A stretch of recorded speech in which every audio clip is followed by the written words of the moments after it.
Vous savez, quand vous priez, ce n'est pas que vous priez une fois, vous vous découragez. Il faut toujours persévérer dans la prière. Vous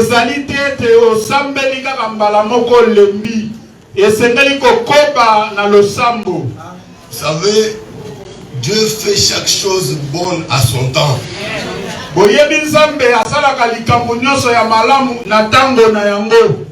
Pour nous, pour la famille Ndaye, lorsque le temps de Dieu était accompli, Dieu a fait que nous soyons réunis. Pour la famille Ndaye,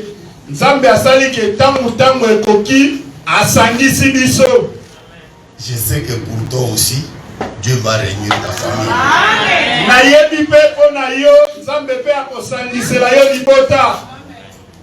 Je remercie Papa Franck, Papa Adélard, qui nous ont dit que nous avons aussi un peu de la valeur.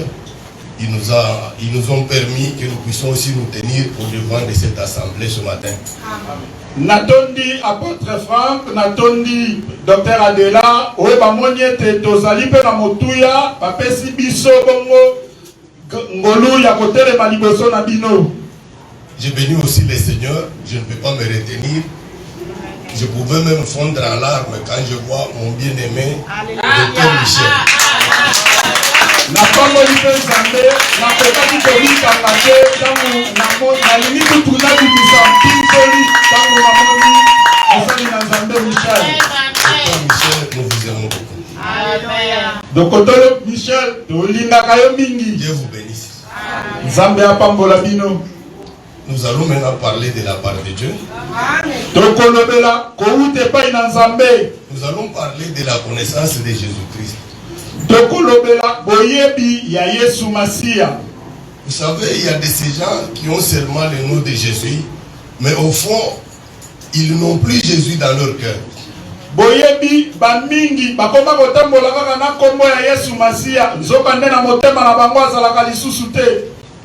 Vous savez, du temps de Sodome et Gomorrhe, les gens pouvaient planter.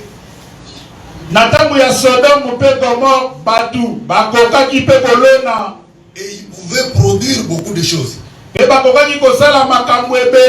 Comme ils plantaient et qu'ils produisaient beaucoup de choses, ils pensaient qu'ils avaient Dieu.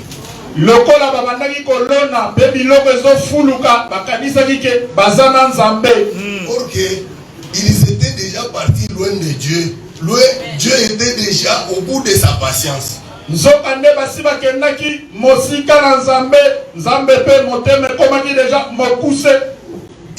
mariaient leur fille et même ils se mariaient aussi. Ils étaient bien. Comme la vie était bien pour eux, ils faisaient du n'importe quoi. Ils savaient qu'ils avaient Dieu. Lokola bomo ina bango ezalaki malamu bazosala nyonso bakoki kozala bakanisaki ke bazana nzambe.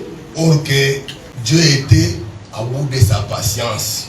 Zokande nzambe motemese komaki mokuse. Vous savez ce qui s'est passé quand Dieu est passé chez Abraham. Après, Abraham a intercédé, mais Dieu n'a sauvé que Lot et sa famille. Boyebiwe lekaki tangu nzamba lekaki nandako ya Abrahama asambeli nzambe abikisi bobele Abrahama na libota na ye Lot na libota na ye. Nous allons un peu lire dans Jean 1. Tokotanga na Yohane ya Yambo.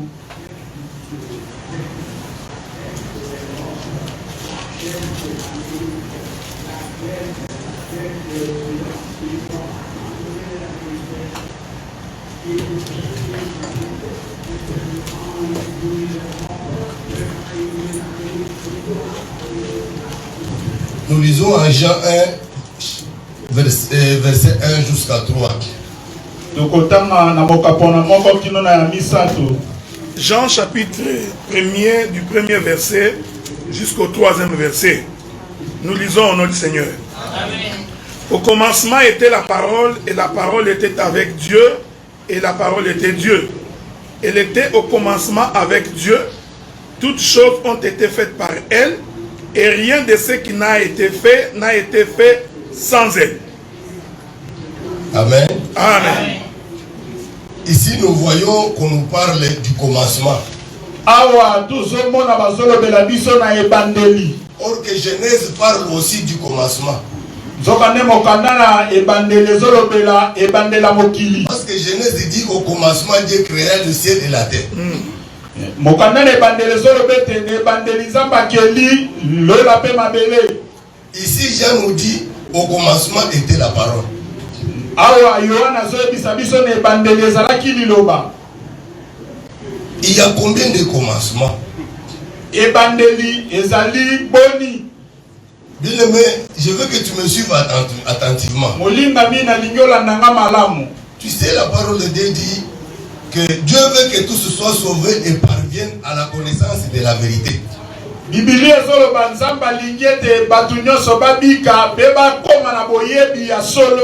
Il faut que tu connaisses la parole. Quand les serviteurs se mettent ici, c'est pour toi. C'est pour que tu connaisses la parole de Dieu.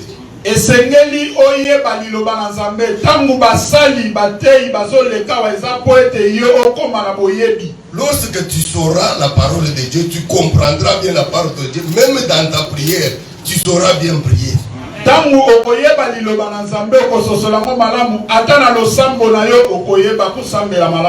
Bien-aimé, il ne faut pas prier comme tu veux. On ne prie, il y a la façon de prier. On ne prie pas comme on veut.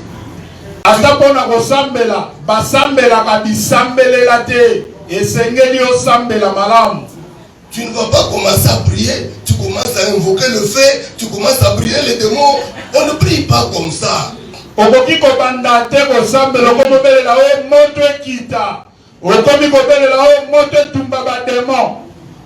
Peut-être que tu te dis, non, moi, quand je ne invoque pas le sang, je vois que je n'ai pas vraiment prié. On prie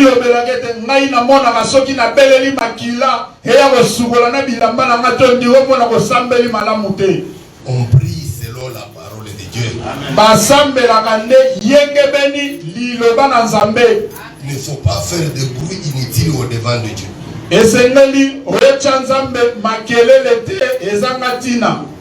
Pour comprendre cette écriture que nous venons de lire, nous pouvons aller d'abord en hébreu.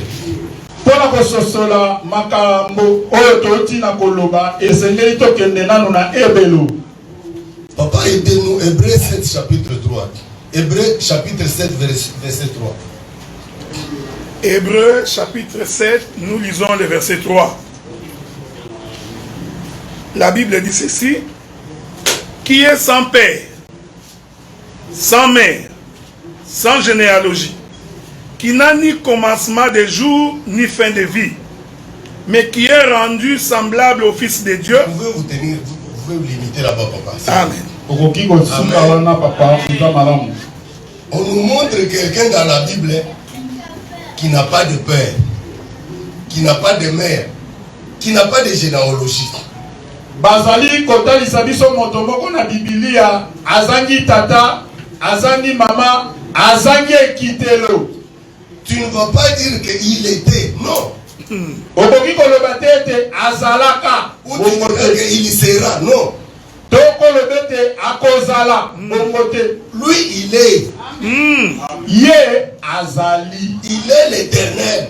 Azali yalibela. Il n'a pas de commencement. Azangi ebandeli. Lui il n'a pas de fin. Ye azangi suka. Lui il n'a pas de généalogie. Ye azangi bakiteli. Il n'a pas de frère. Il n'a pas un père. Azali na bande kwa mibalite, azali na tatate. Il n'a pas de mère. Azangi pe maman. Comment cet homme, peut-être sans père, sans mère, comment il a existé? Lolenge ya moto nini oyo azangi papa, azangi mama, ya komaki ndenge nini na mokili? C'est l'Éternel. Azali ya libela na libela. Lui il n'a pas de père, il n'a pas de mère, il n'a pas été né. Ye azana tatate, azana mamate, babota yete. Lui il n'a pas été né. Ye abota mate. Mais qu'est-ce qui s'est passé? Eloko nini esalema? L'Éternel, lorsqu'il a pensé, ya libela na libela tango akanisi. Est-ce que l'Éternel pense? Est-ce que vous acceptez que l'Éternel pense? Amen. Le premier à penser, c'est l'Éternel. Je ne parle pas de Dieu. L'Éternel n'est pas Dieu. Yahweh azan zambete. Acceptez ma folie, mais c'est comme ça. Je parle de l'homme qui n'a ni père, qui n'a ni mère, qui n'a ni généalogie. Amen. Lui, il n'est pas Dieu. Azan zambete. Mais qu'est-ce qui s'est passé? L'Éternel a pensé. La Bible dit ceci. Mes pensées ne sont pas vos pensées. Lorsque l'Éternel a pensé, la pensée de l'Éternel était en lui. Amen. Amen. Lorsque vous pensez, votre pensée et vous-même, vous êtes différents.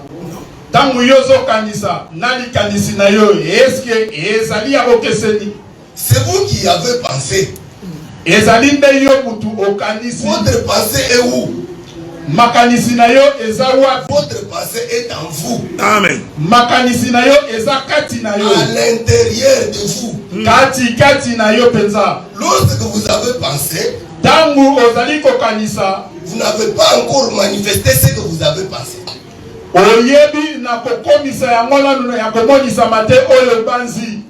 Je peux donner un exemple. Docteur Adelar qui s'est dit, le 1er janvier, on va donner la chair à Pasteur Marcel. Le 1er janvier, il a pensé comme ça. Il a pensé comme ça. C'est resté en lui. Lorsqu'il vient dans l'église dimanche, Pasteur Marcel prendra le chair le 1er à partir du 1er août. Pasteur Marcel il a exprimé ce qui était en lui. Il a fait sortir la parole. Amen. Donc la pensée et la parole, ce ne sont pas des choses différentes. La pensée au fond, c'est la parole.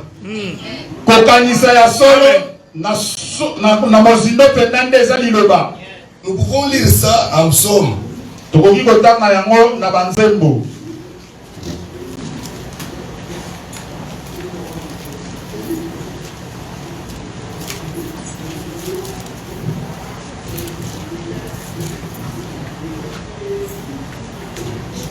Nous pouvons aller en psaume 55. Banzembo, il y a 55. Chapitre 8, papa, tu peux nous aider. Psaume chapitre... Ésaïe 55, 8. Ésaïe 55, hein? On s'excuse. Ésaïe chapitre 55. Nous lisons le verset 8. La Bible dit, car mes pensées ne sont pas vos pensées, et mes voix ne sont pas vos voix, dit l'Éternel. Amen. Amen. Papa, vous pouvez nous aider, lire aussi Psaume 17, verset 3.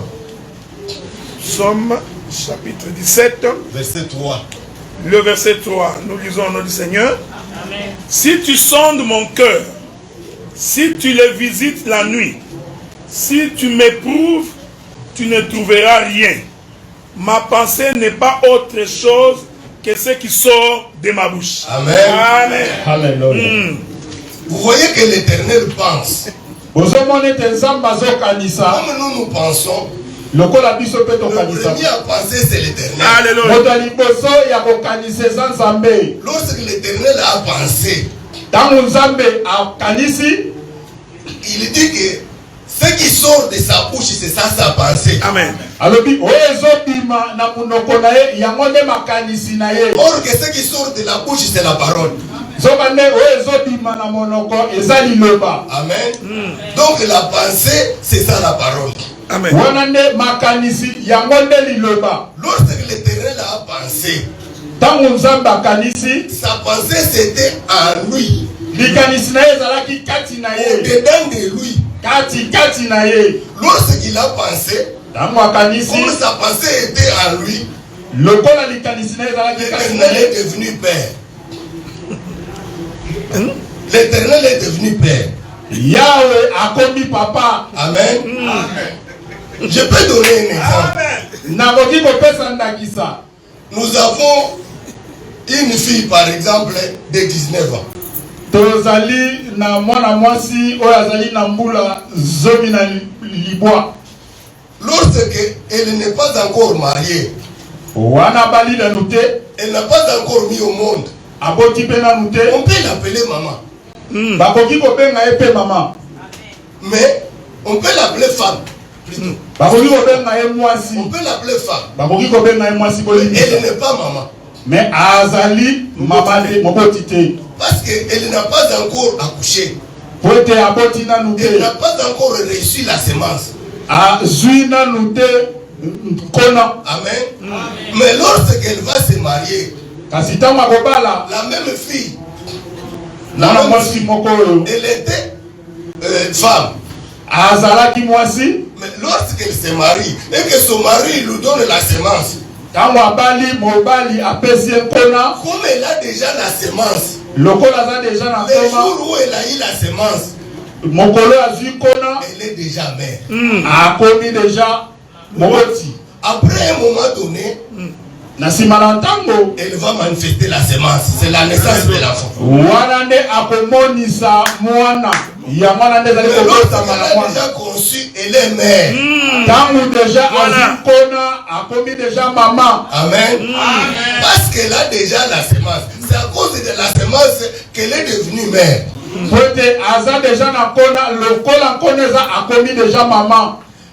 Sans la semence, cette femme ne peut pas être appelée mère.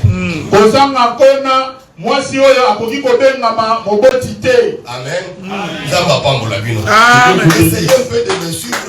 Vous allez comprendre qu'est-ce que nous allons dire selon la grâce que Dieu nous a donnée.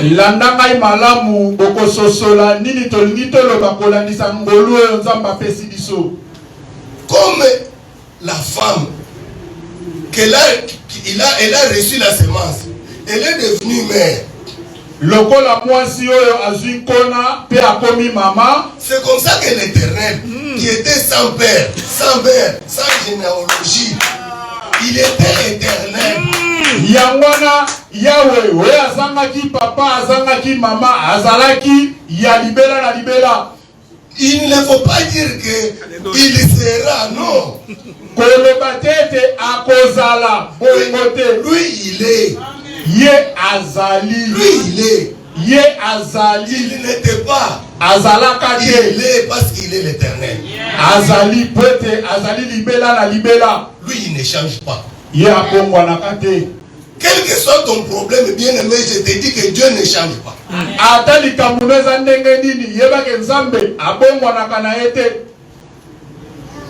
Qu'est-ce qui se passe? Lorsque l'Éternel a pensé, il est devenu Père. Alléluia. À cause de ce qu'il a pensé. Lorsqu'il va manifester sa pensée, c'est ça la parole. Parce que lorsqu'on pense, on ne reste pas toujours avec sa pensée. À un moment donné, on finira par exprimer ce qu'on est en train de faire.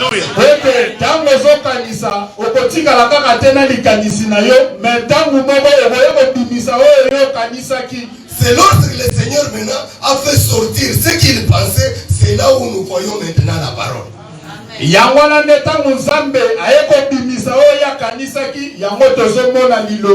Donc la parole, c'est ça ce que Dieu a enfanté. Donc la parole, c'est ça le Fils de Dieu. bien posé. Mais bien que la pensée de Dieu et Dieu lui-même, ce ne sont pas des choses. Alléluia. Voilà.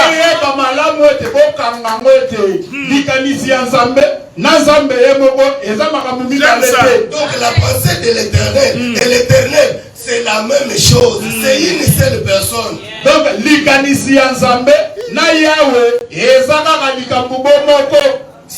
Il ne faut pas les dissocier, les séparer. Non, c'est la même personne là qui est la parole. C'est la même personne là qui est l'Éternel. Parce que lorsqu'il a pensé, lorsqu'il a manifesté sa pensée, c'est comme ça qu'il devient père. Et c'est ngalité bokabola yango eza bobele likambo moko tango akanisi pe tango yeko bimisa likanisi eza kaka likambo be moko. On n'a pas parlé de Dieu, nous parlons de l'Éternel. Tolobeli Nzambe te, tolobeli nde Yahweh. Enlevez la confusion. L'Éternel n'est pas Dieu. Longola kosangisa makambu. Nzambe yete Yahweh. Parce que nous voulons que lorsque tu vas prier, que tu pries selon le modèle. Il ne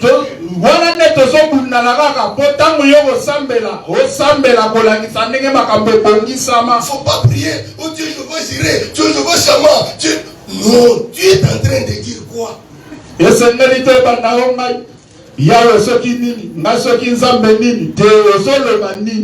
On l'a appelé Jéhovah Jireh parce qu'il y avait un problème tel qui a été résolu. C'est pourquoi on l'a appelé comme ça. Babengaka Jéhovah Jireh peut ezalaki na likambo moko esalemaka pe likambo ngo esepongisama yango wana nde babengaka ebongo. Nzamba pambola bino. Amen. Maintenant, lorsque l'Éternel a manifesté sa parole, il est devenu père. Wana nde tango Nzambe abimisi makanisi na ye akomi bongo papa mobosi. Il s'est passé beaucoup de temps. Elekaki batango ebele. Là, il n'y avait pas de ciel. Wana likolo ezalaki te. Il n'y avait pas la terre. Mabele pe ezalaki te. Adam n'existait pas encore. Adam pe azalaki te. Maintenant, la parole a adoré l'Éternel. Wana sikoyo liloba egumbabeli Yahweh. Parce que l'Éternel a enfanté la parole. Maintenant, la parole a adoré l'Éternel. J'aime ça. Pwete Yahweh aboti liloba sikoyo liloba egumbabeli Yahweh. Lorsque la parole a adoré l'Éternel, tango liloba egumbabeli Yahweh, c'est ainsi que l'Éternel est devenu Dieu. Yangwana nde sikoyo Yahweh akomi Nzambe. Parce que Dieu, c'est l'objet d'adoration. Pwete Nzambe ezali nde eloko ebagumbamelaka. Avant que l'Éternel puisse enfanter la parole, il n'était pas Dieu. Yamwete Yahweh abota liloba azalaki Nzambe te. Il était seulement l'Éternel. Nalingaka makambo. Azalaki kaka Yahweh. Lorsqu'il a pensé, je veux au moins que tu retiennes. Tu peux même raconter à ton voisin. Tu l'invites à l'église. Tu lui dis, est-ce que tu connais Jean 1, de 1 à 3? Même un pasteur, tu peux lui dire comme ça. Lorsque tu vas l'expliquer, il va ouvrir les yeux. Peut-être il peut te suivre ici. Nalingi okanga makambo obengisa atande ko bovandaka na ye na quartier atakuta za mosala Nzambe nesika songolo oyebisi eso oyebi Jean moko ko kino na misatu tango ko expliquer makambo akoki ko ya pe na ecclesia. Je prie au moins que Dieu me fasse grâce afin que tout le monde comprenne. Nazo sambela Nzamba sala ngolu batu nyonso ba isosola. Parce que deux fois tu t'absentes au culte parce que tu ne connais pas Dieu, tu ne connais pas Jésus-Christ. Pwete tangu mususu ozanga koya na ecclesia pwete oyebi Nzambe te oyebi Yesu Masiya te. C'est la manque de connaissance de Jésus-Christ qui te fait que tu acceptes même le travail de dimanche. Ezalinde kozanga boyebi ya Yesu Masiya ndokoma kondima na misala ya lomingo. Parce que tu penses que comme tout réussit, tu as Jésus-Christ. Non. Quelqu'un qui a Jésus-Christ, il doit s'attacher à lui. Tu ne peux pas dire que tu as Jésus-Christ et tu ne t'attaches pas.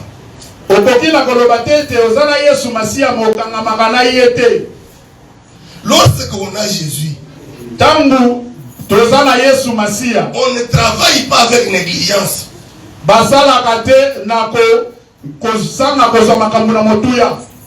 Lorsqu'on a Jésus, on travaille avec crainte et tremblement.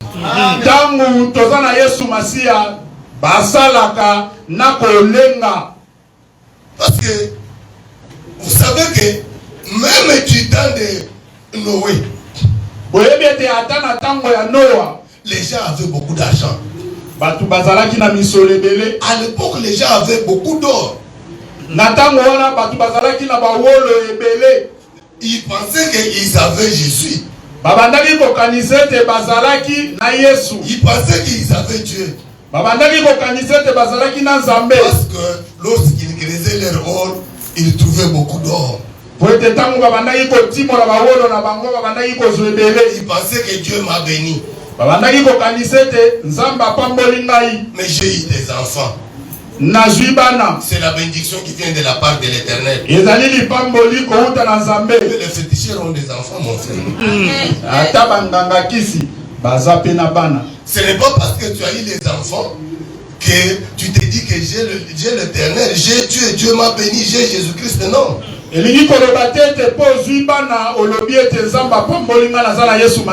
Peut-être tu l'as déjà laissé.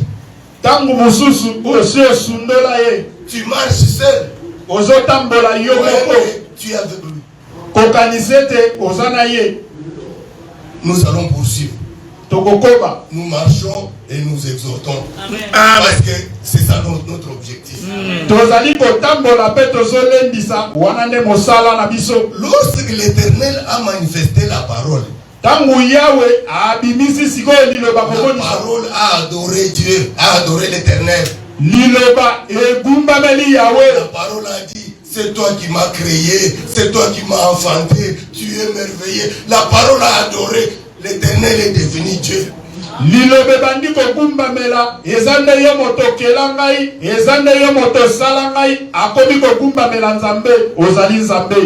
Maintenant, il s'est passé beaucoup de jours. Il s'est passé beaucoup de jours, beaucoup d'années. La parole était là. Et l'Éternel regardait la parole. Il regardait la parole. Il était content de la parole. Il était très content. Il a regardé. À ce moment-là, il n'y avait même pas de colis. De montagnes, il n'y en avait pas. Il n'y avait rien.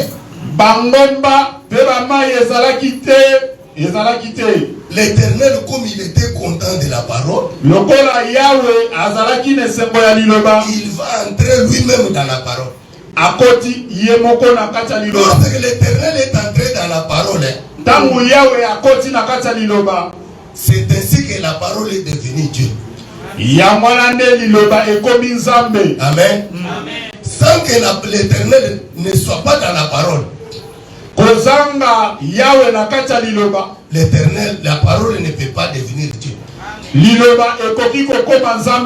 dis que Dieu, l'Éternel, dans toute sa plénitude, il est entré dans la parole.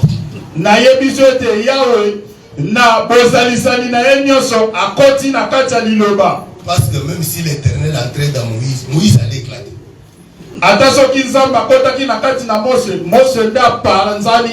Quand notre bien-aimé Salomon prie, il dit quoi? Lui-même il dit à l'Éternel d'entrer dans le temple. Et lui-même on dirait il est en train de douter. Il dit les cieux des cieux ne peuvent pas te contenir.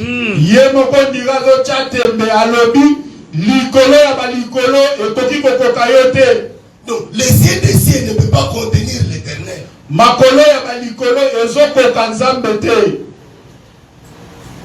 Bien aimé, Dieu c'est sans âme. L'Éternel ce n'est pas Dieu. Zambé ne Yahweh. Ce sont des choses différentes. Yahweh c'est ça l'Éternel. Yahweh ne azalibela na libela. Dieu c'est sans âme. Amen. Amen. Amen. Donc il ne faut pas confondre Dieu et l'Éternel. Ce sont deux choses différentes. Mais l'Éternel, il est Dieu. Parce que nous avons dit ceci. Lorsque l'Éternel a pensé, il est devenu Père.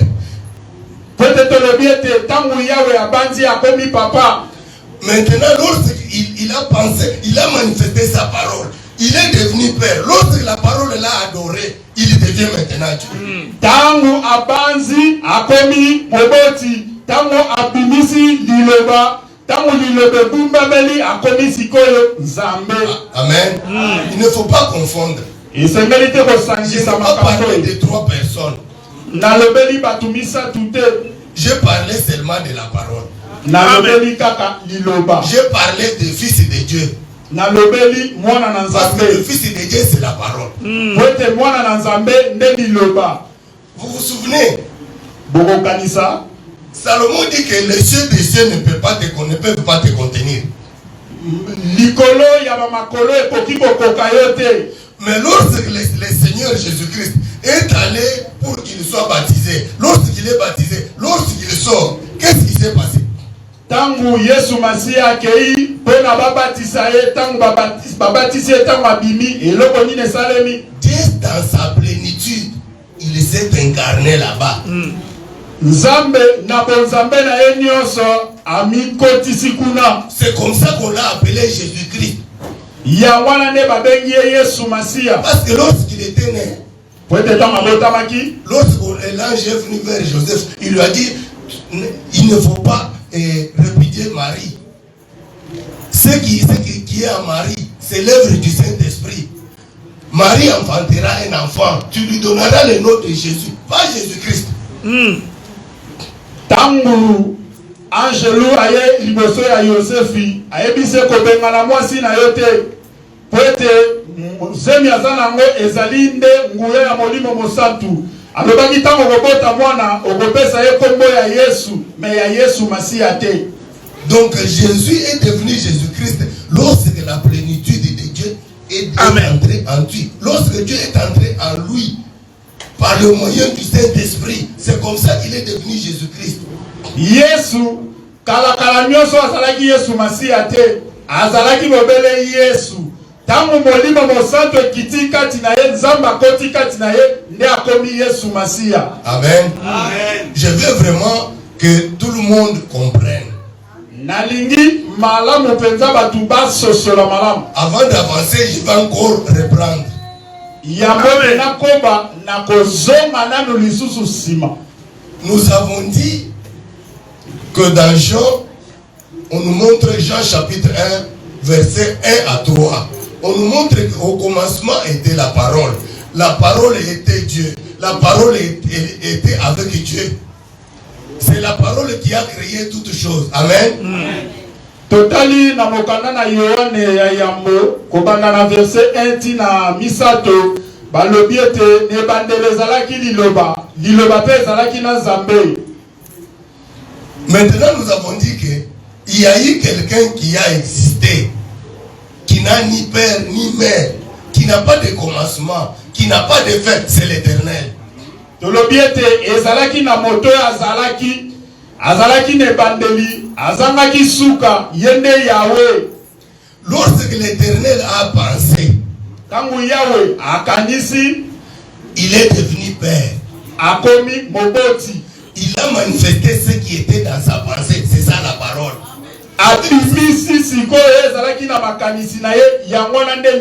Je veux que même un enfant puisse comprendre ce que je suis en train de dire.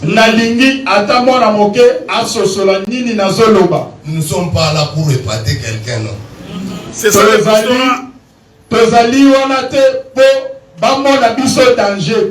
c'est le Seigneur qui nous a fait grâce de comprendre aussi ces choses.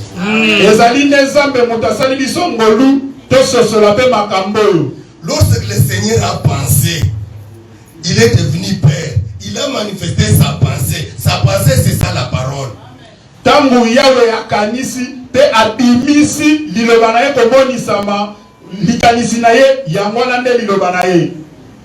Lorsque l'Éternel maintenant entre dans la parole, il devient. La parole adore Dieu, adore l'Éternel. Quand Tangu Yahweh akoti na kati ya liloba na ye. S'il vous plaît. Lorsque il pense, il fait sortir sa pensée. Sa pensée là, c'est la parole. Tangu Yahweh akanisi pe abimisi likanisi na ye, likanisi wana nde liloba na ye. Est-ce que c'est compliqué? Non. Eza makasi. Maintenant, la parole a adoré Dieu. Parce que c'est Dieu qui a adoré l'Éternel. Parce que c'est l'Éternel qui a fait sortir la parole. La parole maintenant a adoré son Créateur, a adoré son Père. Lorsque la parole a adoré son Père, maintenant son Père devient Dieu. Sikoyo liloba ebumba meli tata. Sikoyo tata akomi nzambe. Amen. Amen. Maintenant il s'est passé beaucoup de temps. Eleki batango ebele. L'Éternel voit que il a admiré la parole. L'Éternel a admiré la parole. Par enfin, tellement qu'il a aimé la parole, tellement qu'il a admiré la parole, il va maintenant s'introduire dans la parole. Il va entrer maintenant dans la parole.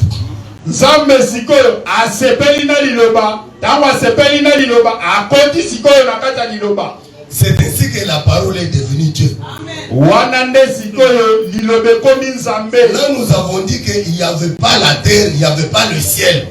Wana tolobi mabele zalaki te, likolo pe zalaki te. Pour expliciter, Pona ko lakisa makambo malamu. il y a eu un homme, Ezalaki na moto moko, son nom c'est Noé. kombo na ye Noah. Le Seigneur lui a fait grâce Nzamba salaki ngolu, parce qu'il était juste. po ete azalaki moyenge La beni. Bible montre que Noé était un homme juste.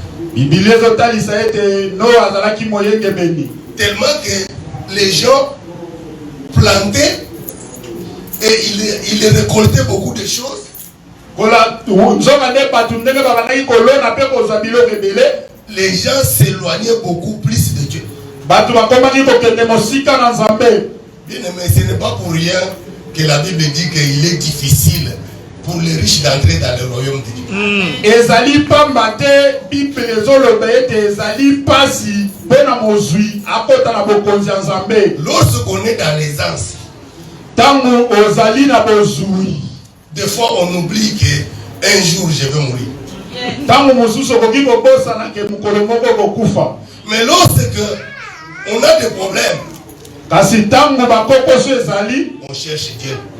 wana balukaka Nzambe. C'est comme ça que lorsque les enfants d'Israël sont entrés dans Canaan, Ya mwana tangu bana na Israele bakoti na Kanana. Dieu n'avait pas voulu éliminer les autres peuples qui étaient tout autour d'eux. Nzambe alingaki kolongola mabota nyonso te ezalaki nzinga na bango. Vous savez pourquoi? Webi pona nini? Lorsque Israël va pécher, Tango Israele akosumuka, les Amalek viendront maintenant attaquer Israël. Baamaleka bakoya kokundisa Israele. Israël va se souvenir de son Dieu. Wana Israele akokanisa Nzambe. Il va maintenant chercher son Dieu. Akoya koluka Nzambe na Et ye. lorsque Israël était dans la paix, Tango Israele azalaki na des kimia, fois il oublie. omona bandi na ye kobosana. Il oublie. Abosani na ye. Lorsqu'il oublie, il commence à faire du n'importe quoi, il commence à commettre beaucoup de péchés. Tango abosani kosumuka na kosumuka. Le Seigneur va susciter maintenant les voisins Nzambe akobimisa lisusu banguna ya pembe pour qu'ils viennent frapper Israël. bobaya lisusu kobeta Israele. Ainsi qu'Israël va se réveiller. Yango na Israele akosutuka. Amen. Amen. C'est ainsi que du temps de Noé, Yango na tango ya Noah, comme les gens, ils avaient beaucoup de biens. Comme ils réussissaient, ils pensaient que nous avons Dieu. Dieu est avec nous. lokola bato bazalaki na bomengo biloko ebele babandaki kokanisa ete baza na Nzambe. Or que Dieu les avait déjà laissés il y a longtemps. Nzoka Nzambe asatikaki bango tango koleka ebele. Mais qu'est-ce que nous allons dire? Nous voulons parler, expliquer un peu comment l'Éternel est entré dans la parole. Tolingi tolimbola mwa moke lolenge nini Nzambe akotaki na liloba na ye. Dieu va dire à Noé de faire l'arche. Nzambe ayebisi Noah asala masuwa. Amen. Amen. Mais avant que Noé puisse faire l'arche, Yambo ete Noah asala masuwa, la conception de l'arche était dans la pensée de Noé. lolenge masuwa ekozala ezalaki déjà na makanisi ya Noah. Noé, lui, il savait déjà que je vais faire comme ça. Parce que Dieu lui avait donné l'intelligence pour qu'il fasse ça. Il avait déjà la pensée de l'arche. Noah ayebaki déjà lolenge nini masuwa ekozala po ete Nzambe apesaki ye mayele ayebaki déjà ndenge nini masuwa ekozala. Et qu'est-ce que Noé a fait? Noah asalaki nini? Il a commencé à couper les bois. Abandi kokata banzete. Il a commencé à fabriquer l'arche. Abandi kosala masuwa. Selon le modèle qui était dans sa pensée. Kolandisa lolenge ezalaki na makanisi na ye. Noé, qui a dans sa pensée l'arche. Noah azalaki déjà na makanisi na ye masuwa. Donc Noé là, il a pensé. Noé, il est père. Noé azali tata potakanisi. Mais l'enfant n'est pas encore manifesté. Kasi mwana nanu abotamite. Noé maintenant, il a commencé à construire l'arche. Noah siko abandi kotonga masuwa. Noé construit l'arche. Noah zotonga masuwa. Du jour au jour. Mokolo na mokolo. Lorsque Noé termine l'arche, tango Noah silisi masuwa, l'enfant est manifesté. Mwana abo amonisami. Comme l'Éternel a pensé, ndenge Nzambe pe akanisa. il a manifesté la parole. Alléluia. Abimisi liloba. Noé aussi dans sa pensée, il avait l'arche. Noah pe na makanisi na ye azalaki na masuwa. Il a manifesté l'arche. Abimisi sikoyo masuwa. Noé a regardé l'arche. Noah tani masuwa. Noé a vu que l'arche était bon. Noah mone te Noé est masuwa. entré dans l'arche. Noah akoti na masuwa. Amen. Noé est entré dans l'arche. Noah akoti na masuwa. Le père est entré dans Dans le le fils. Tata akoti na mwana. C'est ainsi que Jésus dira. Yamwana Yesu Les œuvres akoloba. que je fais, Misalo c'est nazo pas moi sala. qui fais cela. Ezanga C'est ke le Père qui est sala. à moi. Alléluia. Tata Parce akoti que le na Père mwana. est entré dans Dans le le fils. Kote tata akoti na mwana. Amen. Que Dieu vous bénisse. Nzambe apambola bino. Lorsque le Père entre dans le Fils, Tangu tata akoti na mwana, le Fils commence à manifester beaucoup d'œuvres. Commence à faire des miracles, des grandes choses. mwana komi kosala makambo kokamwisa makambo minene. Est-ce que Jésus, depuis qu'il était né, jusqu'à 30 ans, il y avait des malades? Pote Yesu tangu abotamaki tina 30 ans, est-ce que asalaki? Il y avait des malades. Ezalaki na Il babeli. y avait les gens qui souffraient. Ezalaki Jésus balibako voyait ces yosama. gens-là. Yesu abandaki komona Pourquoi bango. il ne les guérissait pas? Pona nini abandaki kobikisa bango te? Parce que Jésus, il est conçu par l'ombre du Saint-Esprit. Pote Yesu asalama nene lilingi ya molimo mosantu. Joseph n'avait pas connu Marie. Joseph ayebaki Marie Mais lokola malgré cela, ata bongo. quand le Père n'est pas encore entré dans lui, Tangu tata akoti nano te kati il na est ye. incapable de faire les miracles. Alléluia. Akoki kosala bikamwa te. C'est lorsque le Père entre dans le Fils Nzoka nde tangu tata akoti kati na que le mwana. miracle se manifeste. Bikamwa emonisami. Amen. C'est ainsi que Yango wana nde maintenant l'Éternel est entré dans le Fils. Yahweh akoti kati na mwana. Donc, la parole est devenue maintenant Dieu. Liloba ekomi sikoyo Nzambe. Maintenant, l'Éternel a commencé à penser, mais dans la parole. Sikoyo Yahweh akomi kokanisa me kati na liloba. Il pense toujours.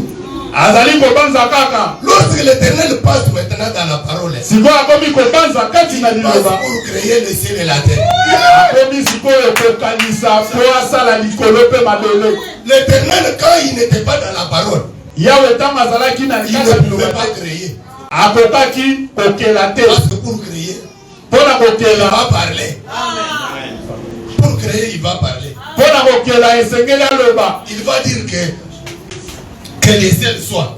Esengeli aloba ete likolo ezala. Des fois, je me demande, il parle à qui? Nazo tango msusu na mitunaka abandaki kolobela nani? Il pouvait seulement s'imaginer comme ça et puis tout était déjà fait. Akokaki kaka kokanisa boye pe nyonso esalami. Non, bien-aimé. Te molingami. La parole est au centre de tout. Liloba ezali na katikati ya nyonso. Lorsque l'Éternel commence à penser dans la parole, Tango Yahweh akomi kokanisa kati il na va liloba. encore parler. Akoloba lisusu. Que les ciels soient. Que ceci soit. C'est comme ça que ça se passe. Mais c'est la parole que toi tu as. Pourquoi tu restes à la maison au lieu de venir au culte? Je sais que le travail c'est bien. Parce que la Bible dit que Dieu, le travail c'est un don que Dieu a donné à l'homme pour se réjouir les jours de sa vie sur cette terre. Mais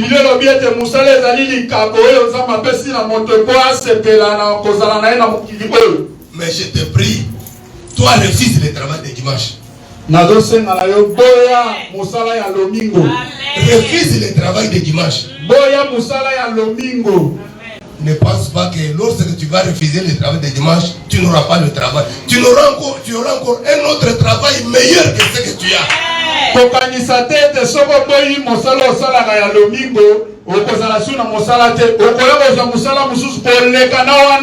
C'est parce que tu n'as pas la connaissance de Jésus-Christ que tu travailles le dimanche. Si tu veux travailler le dimanche, ce n'est pas un problème. Mais moi je te prie de laisser le travail de dimanche. Parce que c'est le seul jour où nous venons écouter la parole de Dieu.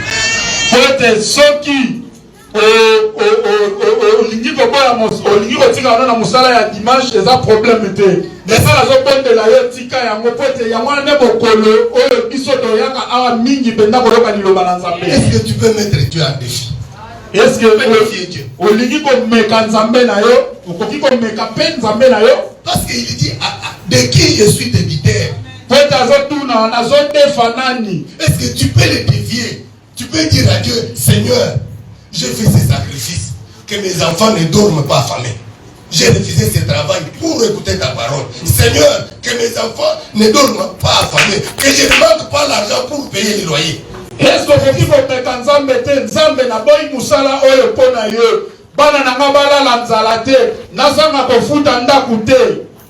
bien aimé, Dieu ne change pas même si on est au Canada. Dieu ne change pas. Dieu, toi, tu dois t'attacher à lui. J'aime celui qui m'aime. Celui qui me cherche me trouve. Lorsque Lazare avait aimé Dieu, parce que Lazare était le bien-aimé de Dieu. Vous voyez que Lazare est tombé malade. Jésus ne vient pas. Il savait. Mais il ne vient pas. Lazare meurt. Il reste encore. Au lieu de venir vite. Il dit à ses disciples, notre ami Lazare dort, nous allons le réveiller.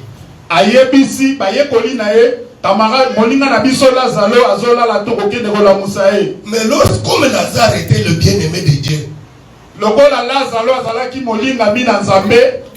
bien-aimé, Jésus mangeait chez Lazare.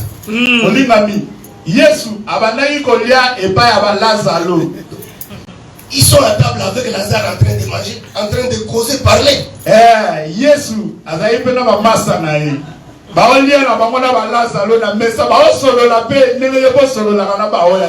Maintenant, qu'est-ce qui se passe? Le Seigneur revient après 4 jours. Peut-être tu lis, tu trouves que c'est normal. Tu trouves que c'est une histoire de la Bible. La Bible n'est pas une histoire comme ce qu'on apprend à l'école.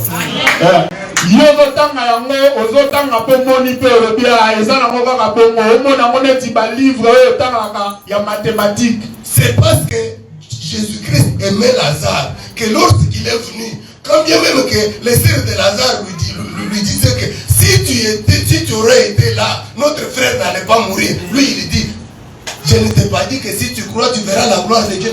Amen.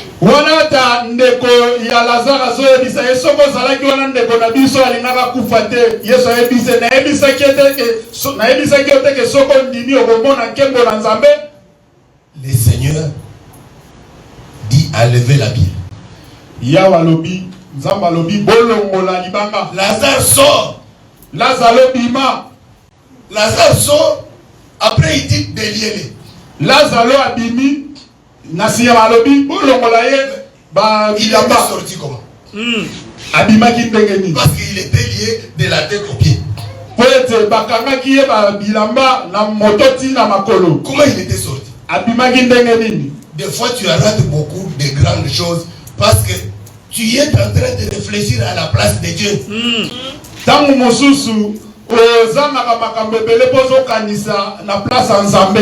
Toi-même tu te fais des soucis. Toi-même tu penses que si je fais ceci, comment je vais payer les loyers? Tu dis non. Non, bien-aimé. Ne prends pas la place du Seigneur.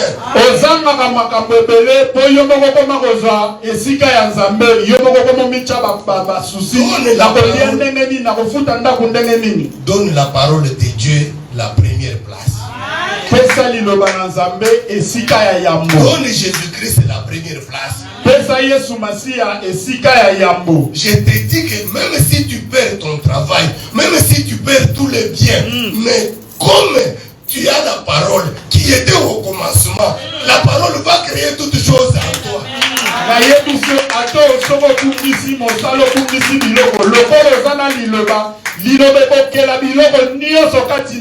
Amen. Préférez avoir la parole. Les voitures, on peut gravir toutes tes voitures, on peut gravir la maison.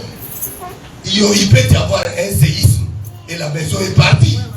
Il peut y avoir un ouragan, des tempêtes et la maison est partie. Mais la parole, on ne peut pas te la ravir. Si tu as Jésus-Christ en toi, il créera encore beaucoup de maisons.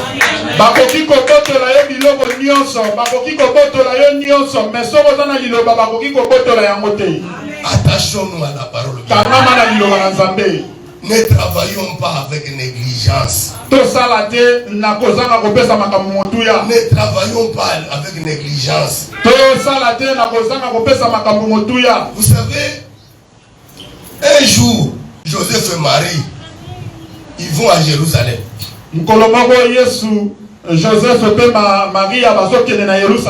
Ils étaient avec Jésus. Ils sont allés jusqu'à Jérusalem. Ils ont adoré le Seigneur là-bas. Après, ils ont commencé à retourner. En retournant, ils avaient oublié Jésus. Mais ils ne pouvaient pas aller jusque là où ils partaient sans Jésus. Parce que c'est lui qui montre le chemin. Comment tu vas aller sans lui? Comment tu vas aller? Venir dans le monde. C'est bien, nous sommes venus. C'est facile. C'est le retour qui est difficile. C'est le retour qui est difficile. Ils ont marché pendant 3 jours. Ils ont laissé Jésus. Après, ils vont se rendre compte que nous n'avons pas Jésus. Il faut rentrer les chercher. Sans lui, tu ne peux pas entrer. Tu vas entrer comment? C'est pas ton ciel où tu vas aller sans Jésus. C'est lui qui va te faire introduire là-bas. Il est pas de préparer une place. Il est là pour nous prendre. C'est lui qui va nous introduire. Toi, tu vas entrer dans la maison de nos salons.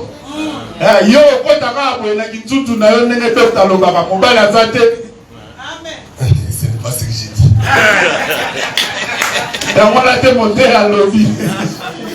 Moi, je préfère que tu dises ce que j'ai dit. Je t'aime beaucoup.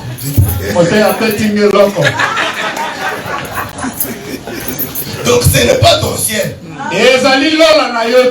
Tu ne peux pas de toi-même sans Jésus. Tu vas, tu entres.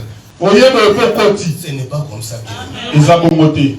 Lorsque Marie et Joseph, ils ont laissé Jésus. Joseph et Marie ils sont retournés les chercher. C'est lorsqu'ils ont eu Jésus-Christ. Ils sont maintenant retournés jusque là où ils partaient. Nous sommes bienvenus sur la terre. C'est facile. Mais le retour au ciel, il y a une condition. Que tu aies Jésus-Christ. Si tu n'as pas Jésus-Christ, tu ne rentreras pas. Que servira-t-il à un homme de gagner le monde si personne n'a?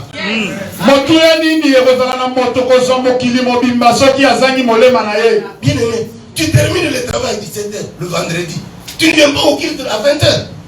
Tu peux faire aller à la maison. C'est pas normal. Osilisi musala na 19h okokikoya vendredi na culte de 20h. Zamba pambola ndeko Franck, Thomas Franck. La sepela qui m'a cassé parce qu'il m'avait dit qu'il ne viendra pas, il a le travail. Nous on était ici en train de prier, je l'ai vu entrer. J'étais très content avec ses tenues du travail. Il avait sa tenue du travail. Il n'a pas voulu aller à la maison. Il est venu directement ici.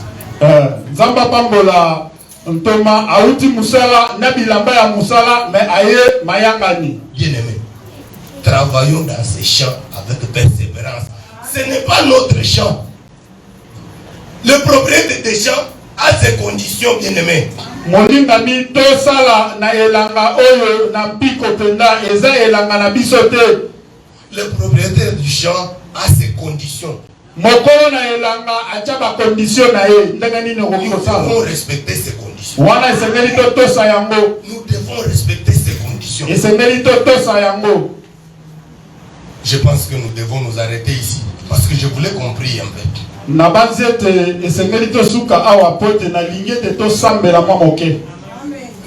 L'apôtre va nous entonner un cantique. Nous allons nous tenir debout, nous allons chanter.